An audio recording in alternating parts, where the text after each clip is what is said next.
पहिला अध्याय आणि 9 आणि 10 वचन आपण वाचणार आहोत। आणि इथं आपल्याला पाहायला मिळतं की सैतानाने परमेश्वराला उत्तर दिले की इयोब देवाचे भय काय फुकट बाळगतो,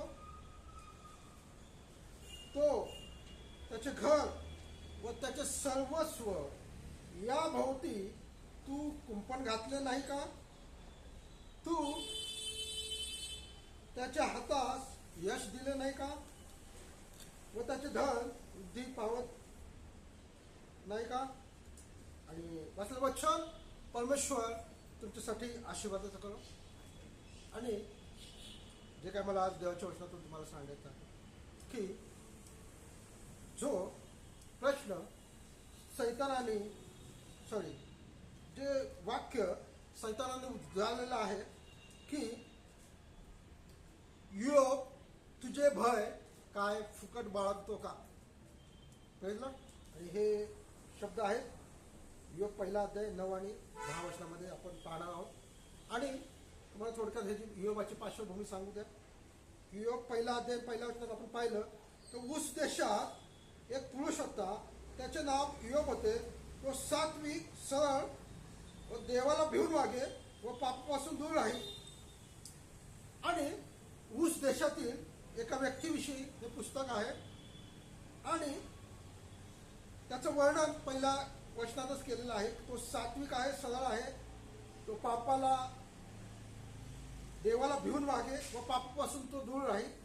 आणि दुसऱ्या वचनात दिलेलं आहे की त्याला 7 पुत्र व 3 कन्या होत्या व 7,000 मेंढरे, 3,000 उंट व बैलाच्या 500 जोड्या व 500 गाढवी हे त्याची संपत्ती होती। आणि त्या काळी माणसाची संपत्ती ही त्याच्याजवळ असलेल्या गुराढोरांवर गणण्यात यायची। आणि त्या काळी इयोब हा फार धार्मिक देखील होता, तसेच तो फार श्रीमंत देखील होता। Praise Lord. तो धार्मिक देखील होता आणि श्रीमंत देखील होता। आजकाल आपण पाहतो की लोकांकडे थोडे 4 पैसे जास्त आले की लगेच देवाला सोडून देतात, बरोबर? थोडे जास्त पैसे मिळतात ना लगेच देवाला विसरून जातात, प्रार्थनेला येणं विसरून जातात, चर्चला येणं विसरून जातात, बरोबर? पण इथं इयोबाचं उदाहरण पहा। इयोब जेवढा श्रीमंत असताना देखील तो देवाचं भय बाळगे, सात्विक जीवन जगे, देवाला भय बाळगून जीवन जगे, तो पापापासून दूर राहील आणि तो नित्य होमबली अर्पण करे। तुम्ही पुढचे काही वचन वाचा, मी शॉर्टमध्ये सांगत आहे। तो नित्य परमेश्वराला होमबली अर्पत असे, आपल्या कुटुंबासाठी तो प्रार्थना करत असे। आणि त्याच्याविषयी परमेश्वराने साक्ष दिलेली आहे की त्याच्या तोडीचा सात्विक, सरळ, 7व्या वचनामध्ये सात्विक, सरळ, देवाला भिवून वागणारा, पापापासून दूर राहणारा असा व्यक्ती अखिल पृथ्वीवर कोणी नाही, अशी साक्ष स्वतः परमेश्वराने दिलेली आहे। Praise Lord. आणि ही सर्व मी तुम्हाला पार्श्वभूमी का सांगत आहे, कारण की आपलं जे मूळ वचन आहे हे पहिला अध्याय 9 आणि 10 वचन, ते तुम्हाला समजावं यासाठी मी ही पार्श्वभूमी सांगत आहे। आणि इयोब हा सर्वात श्रीमंत असताना देखील तो सर्वात धार्मिक जीवन जगत होता त्या काळच्या देशातील सर्व लोकांमध्ये। आणि आज थोडेसे पैसे आले, थोडी चांगली पैसा पाणी आला, चांगला गाडी बंगला आले, लोक चर्चला जाणं बंद करतात। Praise Lord, hallelujah. आणि ह्यातून बोध घेण्यासारखं आहे आणि इयोबाच्या जीवनातून आपल्याला शिकण्यासारखं आहे। पण जेव्हा परमेश्वराचं आणि सैतानाचं संभाषण चाललं होतं तेव्हा परमेश्वर सैतानाला म्हणत आहे की इयोबासारखा सात्विक, सरळ, देवाला भिवून वागणारा व पापापासून दूर राहणारा असा व्यक्ती तुला पृथ्वीवर कुठे आढळला का? Praise Lord. असं संभाषण परमेश्वर सैतानाला शिकवत आहे, मग सैतान त्याला उत्तर देत आहे। Praise Lord. कोण उत्तर देत आहे? कोण? सैतान उत्तर देत आहे। आणि तो सैतान काय म्हणत आहे ते मूळ वचन, जे 9वं वचन आपण वाचलं की मग योग देवाचे भय काय फुकट बाळगतो. Praise Lord.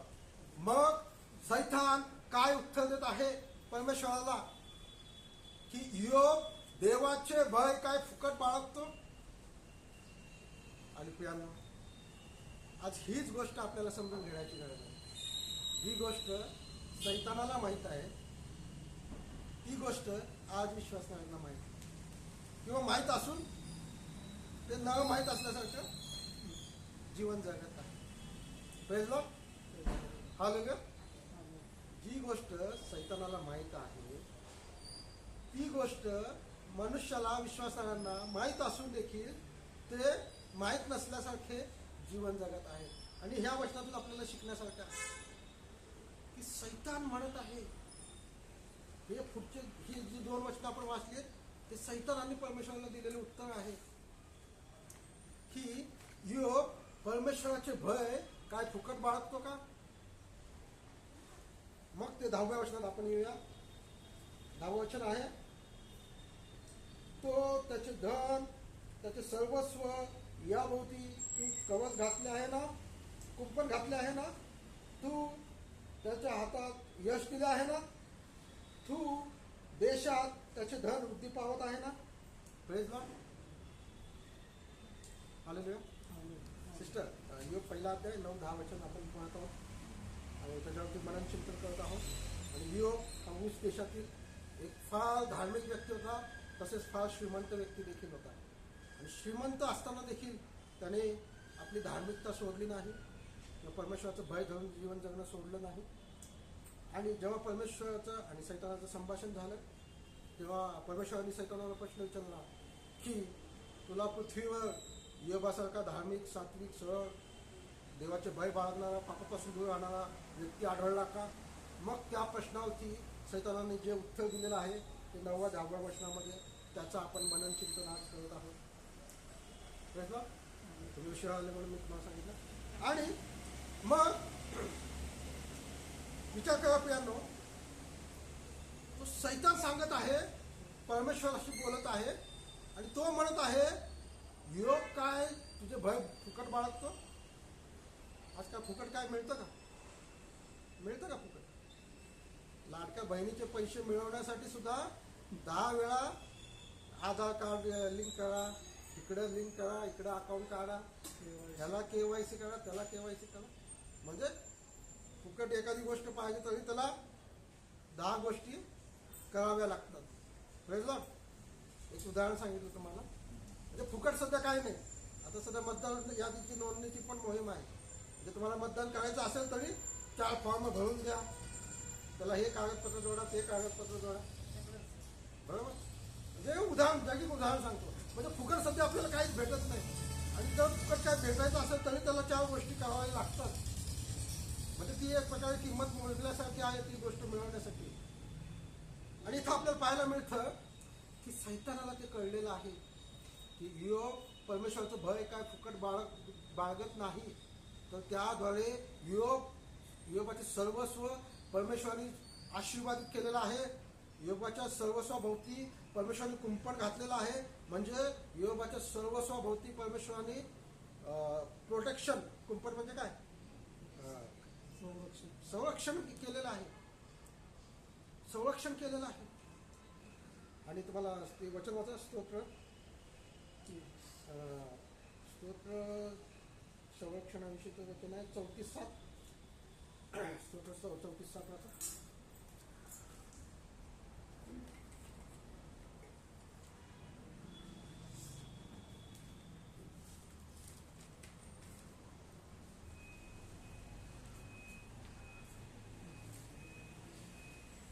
स्तोत्र 34:5. परमेश्वराचे दूत त्याचे भय धरणाऱ्या सभोवती छावणी देतो आणि त्यांचे संरक्षण करतो. Praise Lord. मला मोजके 4 पॉईंट तुम्हाला सांगायचे. त्यातला पहिला पॉईंट ही परमेश्वर तुमच्या सर्वस्वाचे संरक्षण करतो. आमेन. हालेलुया. जर तुम्ही परमेश्वराचे भय धरणारे असाल तर योगाप्रमाणे तर मला तुम्हाला आज हे आशीर्वादाचं वचन सांगायचं आहे तर परमेश्वर तुमच्या सर्वस्वाभोवती, फक्त तुमच्या भोवती नाही. योग हा एकटा धार्मिक होता, पण परमेश्वराने त्याच्या सर्वस्वाभोवती कुंपण घातले होते. तुमच्या घरातील एक जण जरी धार्मिक असेल तर तुमच्या सर्वस्वाभोवती, तुमच्या घराभोवती, तुमच्या घरातील प्रत्येकाभोवती तो कुंपण घाल. आमेन. प्रेषित 16:31 म्हणलेलं आहे, तू विश्वास ठेव म्हणजे तुझे व तुझ्या घराण्याचे फळ होईल. आणि जसं योगाविषयी आपण पाहिलं तसंच नोहाविषयी देखील पाहता येतं. नोहा देखील त्या काळी एकटाच धार्मिक होता त्या पृथ्वीवरती सर्व. जसा ह्या योगाच्या काळी फक्त योग एकटाच धार्मिक होता, तसंच नोहाच्या काळी देखील नोहा एकटाच धार्मिक होता. आणि परमेश्वर नोहाशीच बोलला होता की तू जाऊन आपल्या कुटुंबासाठी एक टाळू तयार कर. मग नोहाने त्या पद्धतीनं केलं, कारण की तो परमेश्वराचा भय बाळगणार होता, परमेश्वराशी भिवून वागणार होता. आणि मग त्यांनी टाळू केलं आणि त्या टाळूद्वारे नोहाच्या कुटुंबाचं संरक्षण झालं. हालेलुया. माझ्या कुटुंबात मी एकटाच विश्वास आहे, पण माझी खात्री आहे माझ्याद्वारे परमेश्वर माझ्या कुटुंबाचं संरक्षण करेल. हालेलुया. जसं नोहाच्याद्वारे नोहाच्या कुटुंबाचं केलं त्या पद्धतीने. आणि आपण पुढच्या भागात जाऊया. दुसरा पॉईंट मला तुम्हाला सांगू द्या. पुढचा भाग आपण वाचूया. तू त्याच्या हातास यश दिले आहे ना. आणि परमेश्वराचं जर भय बाळगणार तुम्ही असाल तर तुमच्या हातात परमेश्वर यश. तुम्ही ज्या ज्या ठिकाणी तुम्ही हात घालाल, कुठल्या कुठल्या कामामध्ये हात घालाल, त्या कामामध्ये परमेश्वर तुम्हाला यश प्राप्ती घडवून आणेल. Praise Lord. हालेलुया.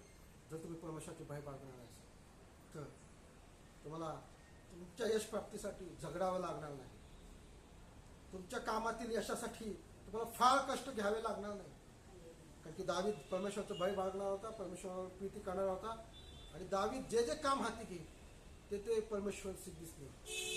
हालेलुया. कारण परमेश्वर दावीदासोबत होता. आणि मला तुम्हाला काय सांगायचं आहे, दुसरा पॉईंट की हातास यश, त्यासाठी एक वचन होतं स्तोत्र 34:10. स्तोत्र 34 आणि 9-10 वचन होतं. 9-10 स्तोत्र 34:9-10. परमेश्वराचे पवित्र जन हो, त्याचे भय धरा, कारण त्याचे भय धरणाऱ्यांना काही उणे पडत नाही. तरुण सिंहास वान पडते व त्याची उपासमार होते, पण परमेश्वराला शरण जाणाऱ्यास कोणत्याही चांगल्या वस्तूची वान पडत नाही.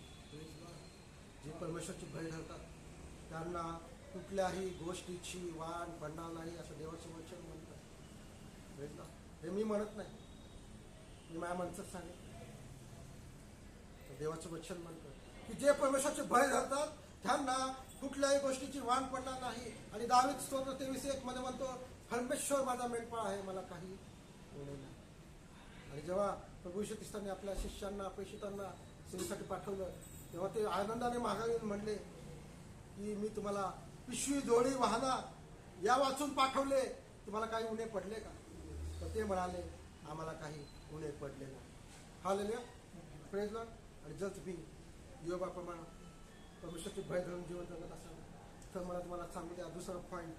पहिला पॉईंट, तुमच्या सर्वस्वाभोवती परमेश्वर कुंपण घालेल. तुमच्या सर्वस्वाचं परमेश्वर संरक्षण करेल. दुसरा पॉईंट, परमेश्वर तुमच्या हातात यश, तुम्हाला कुठल्याही गोष्टीची कमतरता पडणार नाही. तिसरा पॉईंट पाहूया आपण. आणि त्याचे धन वृद्धी पावत आहे ना. Praise Lord.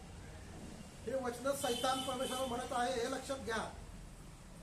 मूळ लक्षात घ्या. हे वचन कोण म्हणत आहे? जे सैतानाला कळते ते आपल्याला कळत नाही, किंवा कळत असून वळत नाही.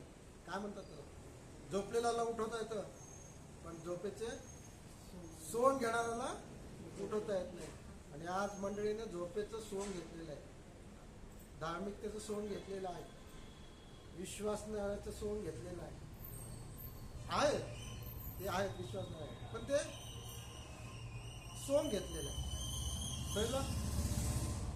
आणि इथं आपलं पाहायला मिळतं त्याचे धन वृद्धी पावत आहे. पण 1-2 मध्ये वाचलं की त्याचं धन किती होतं.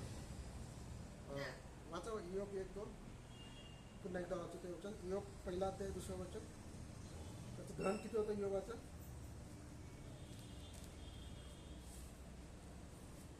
तिसऱ्या पॉईंटमध्ये आपण आहोत.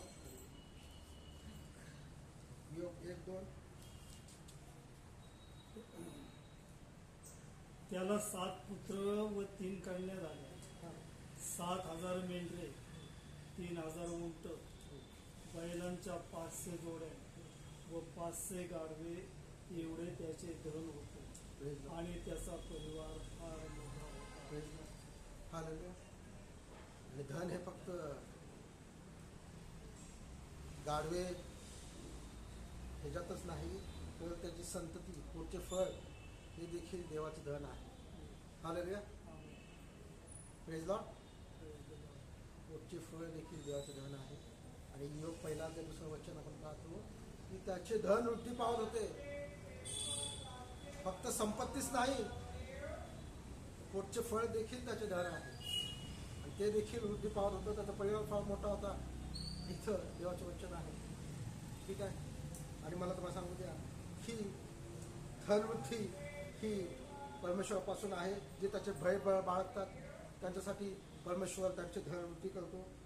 मला माहिती आहे, अब्राहम जो परमेश्वराचे भय बाळगणारा होता, त्याचे धन किती वाढलं होतं. आपण ते वचन वाचणार नाही कारण की वेळ होईल, पण मी तुम्हाला संदर्भासाठी वाचून सांगतो. उत्पत्ती 13:2 मध्ये आपण ते पाहू शकता. उत्पत्ती 24:35 मध्ये ते वचन वाचू शकता की अब्रामाचं धन किती वाढलं होतं, की तो परमेश्वराचे भय बाळगणारा होता.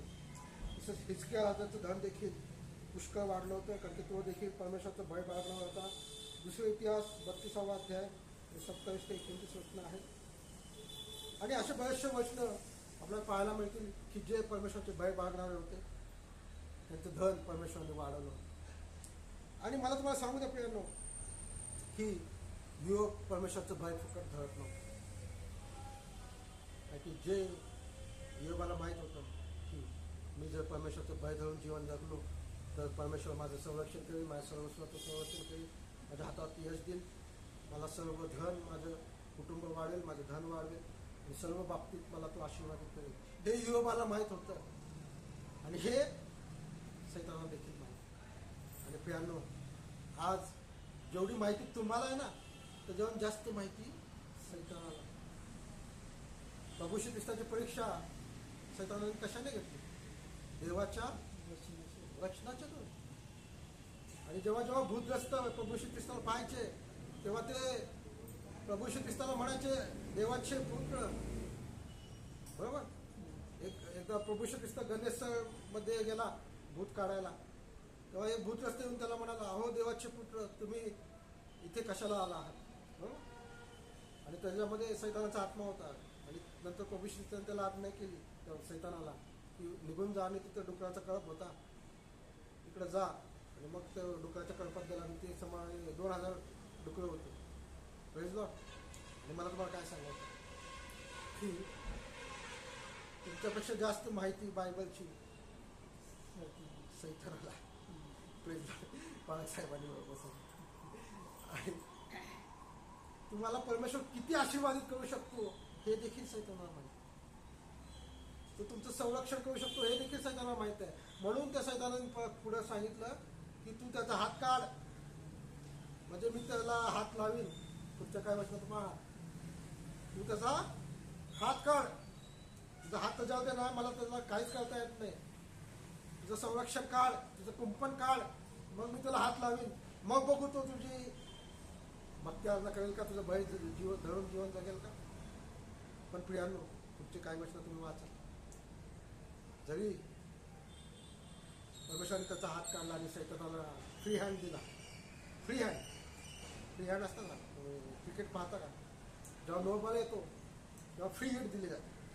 फ्री हिट म्हणजे कसाही मारा तुम्हाला आउट नाही द्या, तशा पद्धतीने इथं परमेश्वराने सैतानाला फ्री हिट दिली. जा योगाला हात लाव, तुझ्या सगळ्याला हात लाव, मी तुला परमिशन देतो, फक्त त्याचा जीव घेऊ नको, फक्त त्याचा जीव घेऊ नको. पुढचे काही वर्ष पाहिले तर ते सर्वस्व सैतानाने एका दिवसात नाहीच केले. पण तरी देखील योगाने योग 1:21 मध्ये तो म्हणतो, मी मातेच्या उदरातून नग्न जन्माला आलो आणि नग्नच मी परत जाणार. देवाने दिले आणि परमेश्वराने दिले, परमेश्वराने नेले, धन्य परमेश्वराचे नाव. आणि ह्याही परिस्थितीत त्यांनी देवाला दोष दिला नाही. कारण की तो देवाचे भय बाळगणारा व्यक्ती आहे. आणि मला योबाच्या जीवनातून तुम्हाला ज्या 3 गोष्टी सांगायच्या होत्या त्या ह्याच, की